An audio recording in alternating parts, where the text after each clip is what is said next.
السلام عليكم ورحمة الله وبركاته.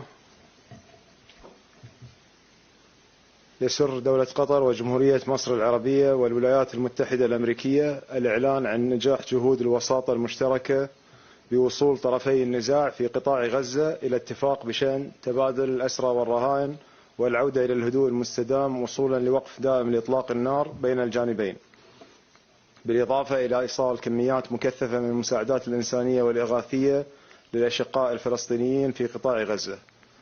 وأود في البداية أن أشكر شركائنا في جمهورية مصر العربية والولايات المتحدة الأمريكية، وعلى وجه الخصوص مبعوث الرئيس الأمريكي المنتخب للشرق الأوسط السيد ستيف ويتكوف، ومنسق شؤون الشرق الأوسط وشمال أفريقيا في مجلس الأمن القومي الأمريكي السيد بريت ماجيرك، على جهودهم التي أسهمت في دفع المفاوضات للأمام والوصول إلى هذا الاتفاق. وكل الشكر للأشقاء وفريق العمل من جمهورية مصر العربية الشقيقة ولمعالي الوزير حسن رشاد الذين أسهموا في وعملوا بجد بالشراكة مع أشقائهم القطريين في إنجاز هذا الاتفاق. مع موافقة الجانبين وطرفي التفاوض على هذا الاتفاق، جاري العمل على إنهاء كافة الإجراءات التنفيذية خلال هذه الليلة، ومن ثم بعد ذلك سيتم اتخاذ الإجراءات الداخلية لدى الحكومة الإسرائيلية، ومن بعدها يبدأ تنفيذ الاتفاق في يوم الأحد 19 من يناير، وسيتم تحديد الموعد تنفيذ الاتفاق بالساعة لاحقا. بالنسبة لتفاصيل الاتفاق، فإن المرحلة الأولى من الاتفاق ومدتها 42 يوما ستشهد وقفا لإطلاق النار وانسحاب القوات الإسرائيلية شرقا وبعيدا عن المناطق المكتظة بالسكان للتمركز على الحدود في جميع مناطق قطاع غزة، وتبادل الأسرى والرهائن وفق آلية محددة، وتبادل رفات المتوفين وعودة النازحين إلى أماكن سكناهم، وتسهيل مغادرة المرضى والجرحى لتلقي العلاج. كما تتضمن المرحلة الأولى أيضا تكثيف إدخال المساعدات الإنسانية وتوزيعها الآمن والفعال على نطاق واسع في جميع أنحاء قطاع غزة، وإعادة تأهيل المستشفيات والمراكز الصحية والمخابز، وإدخال مستلزمات الدفاع المدني والوقود، وإدخال مستلزمات إيواء النازحين الذين فقدوا بيوتهم بسبب الحرب. حسب الاتفاق ستطلق حماس في المرحلة الأولى سراح 33 محتجزا إسرائيليا بما يشمل النساء المدنيات والمجندات والأطفال وكبار السن والمرضى والجرحى المدنيين، مقابل عدد من الأسرى الفلسطينيين في السجون الإسرائيلية ومراكز الاعتقال. أما تفاصيل المرحلتين الثانية والثالثة فسيتم إنهاء الاتفاق عليها خلال تنفيذ المرحلة الأولى.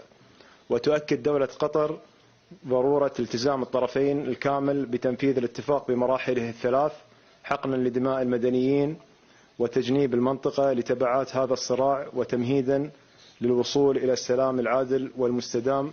وستواصل دولة قطر العمل بشكل مشترك مع جمهورية مصر الشقيقة والولايات المتحدة الأمريكية لضمان تنفيذ الأطراف التزاماتهم وضمان استمرار المفاوضات لتنفيذ بقية المراحل. ونتطلع إلى تضافر الجهود الإقليمية والدولية في تقديم المساعدات الإنسانية ودعم الأمم المتحدة في إدخال وإيصال المساعدات للسكان المدنيين في قطاع غزة. ودولة قطر لن تدخر جهدا في تقديم الدعم لأهالينا من الأسر المنكوبة في قطاع غزة وكل ما يلزم لرفع معاناة أهالي القطاع. منذ 8 أكتوبر لم ندخر جهدا في دولة قطر بتوجيهات ومتابعة مباشرة من سيدي حضرة صاحب السمو أمير البلاد المفدى بالقيام بكل ما يمكن، واصلين الليل بالنهار للوصول لهذه اللحظة. ومنذ أن نجحت الوساطة في إيقاف القتال الأول في نوفمبر الماضي وإطلاق سراح 109 من الرهائن مقابل عدد من الأسرى الفلسطينيين، ونحن في عمل مستمر لضمان الوصول إلى اتفاق يحقن دماء الأبرياء ويوقف آلة الحرب ويعيد لمنطقتنا الأمل في مستقبل يسوده الأمن، ولشعوب المنطقة فرصة الحلم بمستقبل أفضل.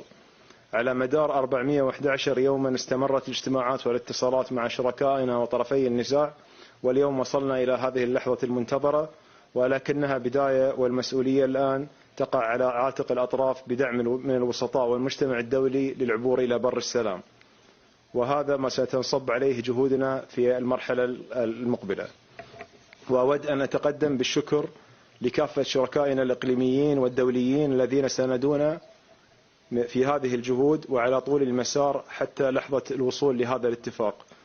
وأود في الختام أن أذكر لأهالينا وأشقائنا في قطاع غزة أن دولة قطر ستستمر دائما في دعم الأشقاء الفلسطينيين، وأن هذا الموضوع فيه عناية مباشرة من صاحب السمو أمير البلاد المفدى، ومتابعة دائمة ومتابعة سواء كان ليلا نهارا وساعة بساعة ودقيقة بدقيقة.